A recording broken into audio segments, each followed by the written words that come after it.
Before you sleep, let me tell you about a sickness that began with trembling, passed through laughter, and ended in silence. For a while it was killing a whole people, quietly, in a green valley most of the world had never heard of. And the thing that carried it was so strange that finding it would change what we believed a disease could even be. This is a story about grief, and about love, and about how the two of them can carry something terrible without anyone ever meaning any harm. So be gentle with the people in it. They were not savages. They were mourners. High in the eastern highlands of Papua New Guinea lived the Fore people. For most of their history, they lived apart from the rest of the world, in steep green valleys, farming and raising their families much as their ancestors had. And then, sometime around the start of the 20th century, something began to go wrong among them. It started, almost always, the same way. A small trembling, a hand that would not stay still, a foot that turned clumsy on a path the person had walked 10,000 times. The Fore had a word for it, Kuru. It means, in their language, to shake or to tremble with fear. And the trembling was only the beginning. Over the weeks that followed, the shaking would deepen. The person would lose their balance, then their ability to walk, then their ability to sit upright at all. Their speech would slur and fade. And somewhere in the middle of this ruin, there would come a thing that gave the sickness its other name. Sudden, helpless bursts of laughter. A person whose body was failing them entirely would break, without warning, into laughter they could not stop and did not feel. The outsiders who first heard of it called it the laughing death. But there was nothing funny in it, and the Fore knew that better than anyone. The laughter was not joy. It was the brain itself misfiring as it came apart, a cruel accident of where the damage fell. And the people laughing were dying. Within a year of that first small tremble, almost every one of them would be gone.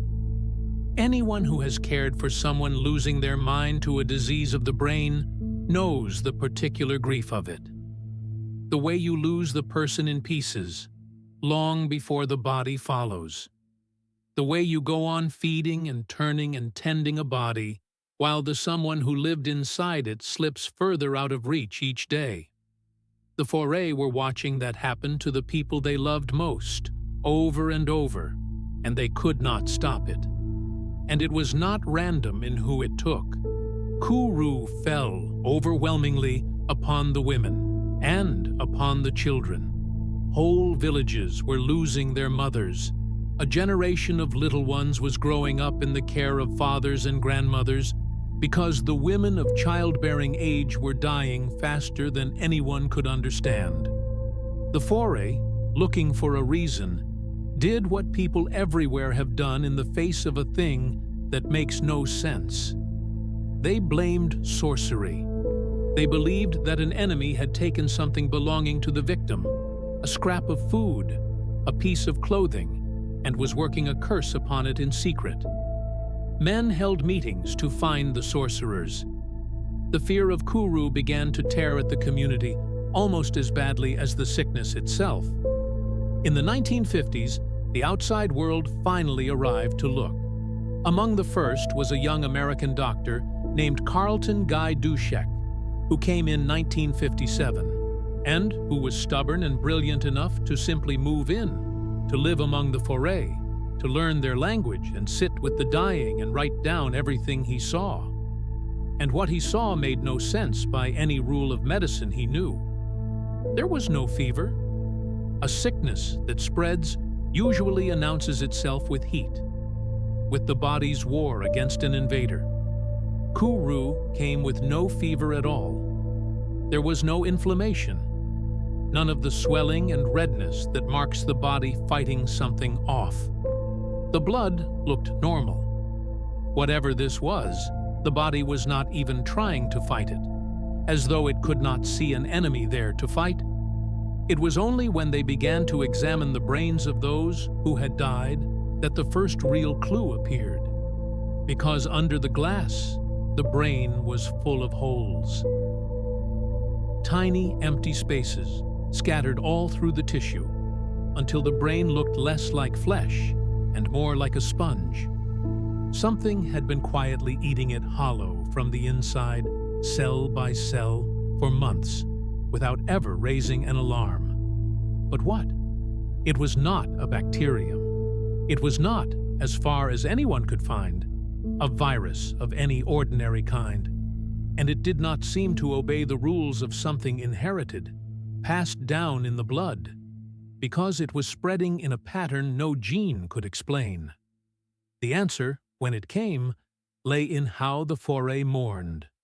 For the Fore honored their dead by taking them in. When a loved one died, the family did not bury the body away in the cold ground, to be lost. They prepared it, and they ate it, in a ceremony of grief and love and respect. It was, to them, far kinder than letting the body rot alone in the earth. It was a way of keeping the person inside the people who loved them. And it was the women and the children at their sides who took part most of all, and who were given the parts the men would not eat, including the brain. There it was, the whole cruel shape of it. The disease was passing through the eating of the dead. Whatever lived in the brains of those who died of Kuru was being eaten by the women and the children who mourned them, and so it passed to them.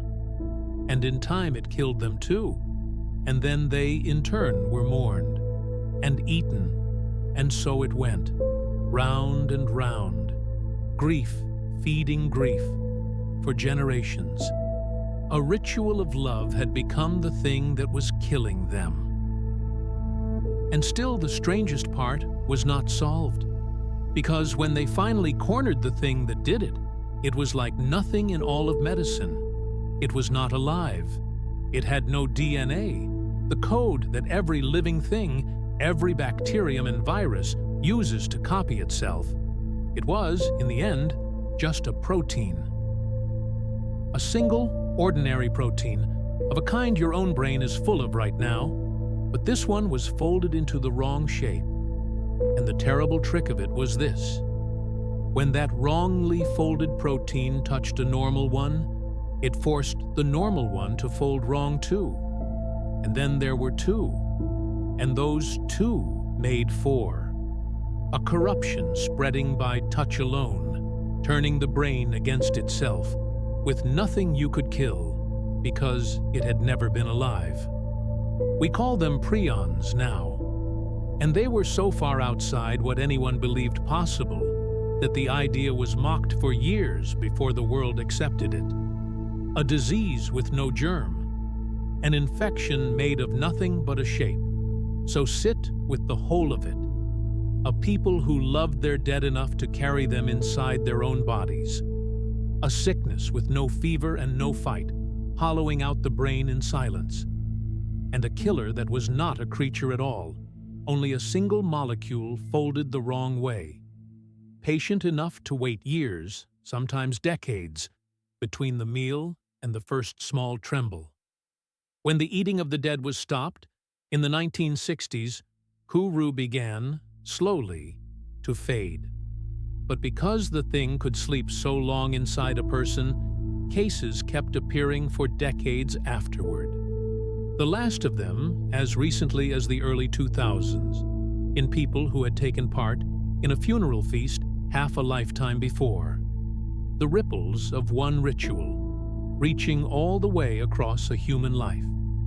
The Fore were not cursed, and they were not savages. They were people who loved their dead, and who were caught by something so small and so strange that the rest of the world had not yet imagined it could exist. In learning what had happened to them, we learned that a disease does not always need to be alive to kill you. Sometimes it is only a shape, passed from one hand to another, waiting.